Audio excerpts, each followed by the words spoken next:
Hi, Phil Aston here from Now Spinning Magazine with another unboxing video, and this time it is the UK prog band Pallas from the 80s.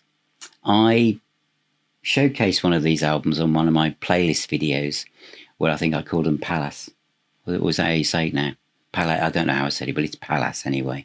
And I mentioned it because in the 80s, as far as the music business was concerned, there wasn't any progressive rock. Didn't exist. It was the most unfashionable music genre you could possibly imagine. Even Yes and Genesis didn't sound prog, remember? Nobody did. Apart from, especially two bands from Scotland, Pallas and Marillion. And I did not go anywhere near them. So this box set is an absolute revelation to me. Absolute revelation. So let's have a look inside it. Eyes in the Night. The recordings from 1981 to 1986. And this is one of those boxes that Esoteric have used for Barclay James Harvest, Van de Graaff Generator, and Jack Bruce. What I mean by that is it is one of these really deluxe sets, which I absolutely love. So inside, how shall I show you this? Is each of the discs has its own little spine, so that to me makes them much more luxurious.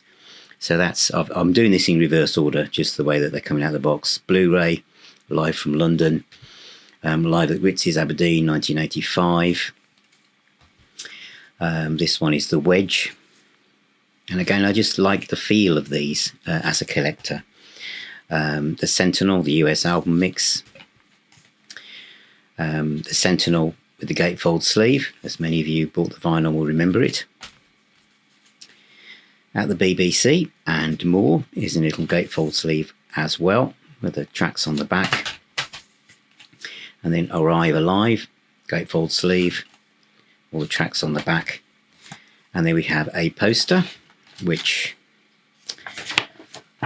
I think I can show you even from this perspective. So that's the little poster you get of the Sentinel, and then the booklet, as you can see here, is one of these really nice booklets that the Esoteric do. So I'll quickly just flick through this for you. Lots of lovely memorabilia, full story of the band in here, and I'll go through this in a bit more detail when I do the summary at the end, but just flicking through so you can have a look. Photographs or memorabilia on each page, lots of text and full story of the band, going through the story of their career, the highs and lows. Really well done, as many of these things are. Shock treatment, promo pictures, lots of stuff throughout the whole thing, and plus the Sentinel, a little bit of background how they come up with the design. Some great photographs here. And they played with 12th Night at the Odeon. And then right at the end you've got the song credits and where all the tracks are from, which is really good. So I absolutely love this kind of box set. So that's Pallas, Eyes of the Night. The recordings 1981 to 1986. Now this band had tremendous success beyond the dates that I've just said, and they were also the embryonic part of this band was coming together in 1974. I had no idea, and how they moved forwards through the 70s. Even tried to tweak their sound when punk arrived, thinking, hey up, we'd better do something here. And they didn't. They actually evolved themselves back to doing prog as prog had been known, and all the big stars of progressive rock had decided this isn't going to work. Yes and Genesis I mentioned earlier. But Pallas decided that, no, this is what we're going to do. And the story in this book is a wonderful read. It's warts and all. The kind of luck they had, the bad luck they had, the even more bad luck they had, the battles they had to face to try and get through. Can you imagine when everything's going on? Those of you who came up through this period, we've got punk and then heavy metal and the new wave of British heavy metal. They weren't anywhere near that, but they managed. I think it was this one, was it? Arrive Alive, which was released on cassette. Can you imagine that now? and here it is now on a wonderfully mastered CD. And they eventually got signed. They had a few things happen. Where I think it was Polydor, where they didn't get signed. I thought it was going to happen, wasn't it? Then the money was running out. Read the book, but it would make a great film. And eventually EMI went, okay, then let's give it a go. And if it's good enough, we'll put it out. And then they got Eddie Offord from Yes to produce it, but they could only go over to America for so long. Read the book. And this, The Sentinel, which I absolutely love. The one that came out after this, which they said they got a new vocalist in. Some of you will know more about this band than me, but this is just my potted history.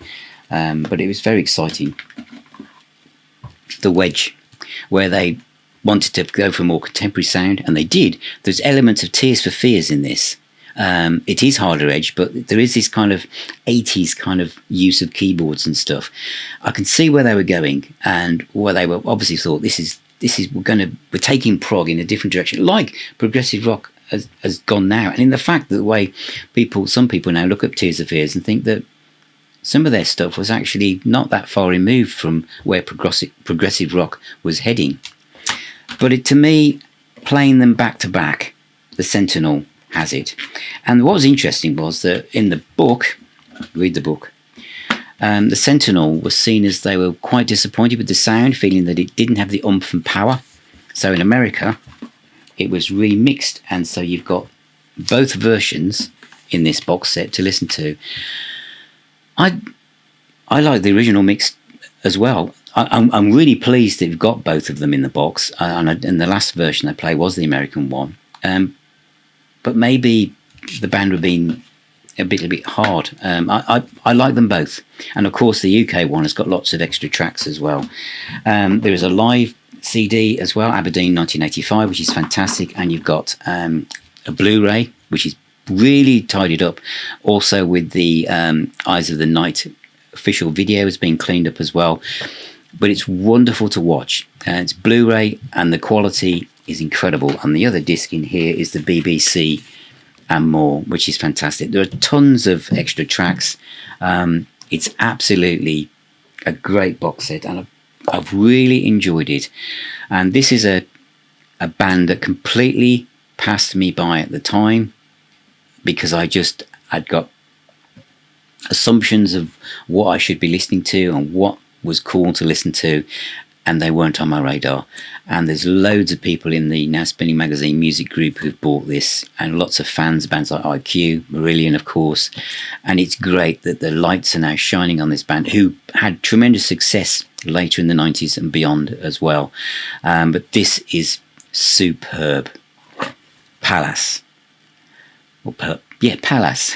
I was actually practicing saying that up until just recently, and now with my excitement is vanished. But anyway, Eyes of the World, the recordings 1981 to 1986. The remastering is fantastic. And it's great to see that Esoteric have given it this really glossy deluxe box set that they do for some of these bands. Brilliant.